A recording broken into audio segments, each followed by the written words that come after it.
What if I told you that workplace abuse isn't a bug in the system? It's a feature, not an accident, not a few bad bosses, not a handful of toxic personalities, but a system working exactly as it was designed to. And once you see it, you can't unsee it.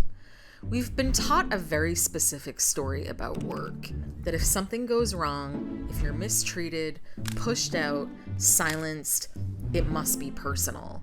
A misunderstanding, a personality conflict, a performance issue, maybe even your fault. And if it's serious enough, we're told the law will protect you. But here's the truth. Most workplace abuse is perfectly legal. Unless you can tie it to discrimination, race, gender, disability, you likely have no recourse. So what happens? People stay quiet, they internalize it, they blame themselves, and the system keeps going. But zoom out. Look at the patterns, not the individuals. Employers keep wages low, ignore or suppress complaints, use NDAs to silence workers, push people out without consequence, tie healthcare to employment, ask workers to sign away rights. These aren't isolated practices. They're mechanisms of control. They keep workers dependent, replaceable, afraid, and most importantly, compliant. But systems don't sustain themselves through policies alone. They sustain themselves through stories, false narratives, stories that say, if you were better, this wouldn't be happening. This is just how work is. You're too sensitive. This is how power protects itself, by shifting the focus from the system to the individual. Psychology calls this projection. Those in power offload their dysfunction, their fear, their insecurity, their lack of accountability onto workers. And when workers begin to question it, they're labeled difficult, unprofessional, not a good fit. Let's talk about what the system produces. In the US, the top 10% hold over 68% of the wealth.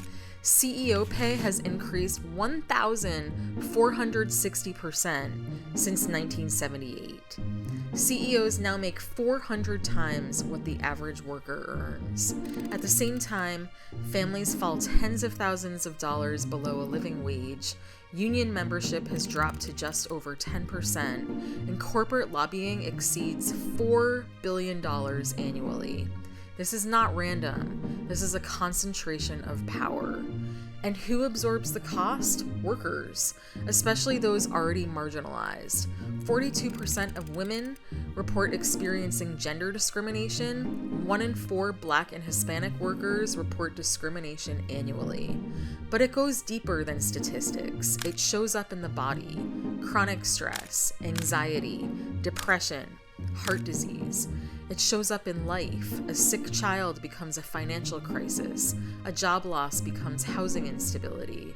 It shows up across generations because when people can't build wealth, they can't pass it on. So why hasn't the system corrected itself? Because we've relied on a framework that was never designed to fix it. Anti-discrimination law focuses on intent, not impact. It treats harm as isolated incidents, not systemic patterns. And as a result, the hierarchy remains intact. So the question isn't, why is this happening? The question is, who benefits from it continuing? Because those at the top of the hierarchy benefit. They benefit from cheap labor, limited accountability, and a workforce too afraid to push back. Workplace abuse is not just about behavior. It's about power. It's about control.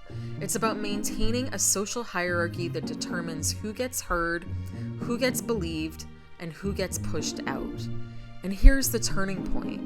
The moment you stop asking, what's wrong with me, and start asking, what system is this serving? Everything changes. Because clarity breaks shame.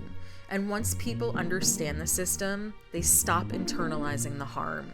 They start naming it, and naming something is the first step to changing it. Imagine a different kind of workplace, where psychological safety isn't optional, where harm isn't dismissed because it doesn't fit a legal category, where accountability doesn't depend on proving discrimination, but on proving harm. This is what policies like the Workplace Psychological Safety Act aim to do. Not just address behavior, but rebalance power. The workplace isn't broken. It's working exactly as designed. But systems designed by people can be redesigned by people. And the moment we stop accepting harm as normal, we start building something better. Not just safer workplaces, but more just ones.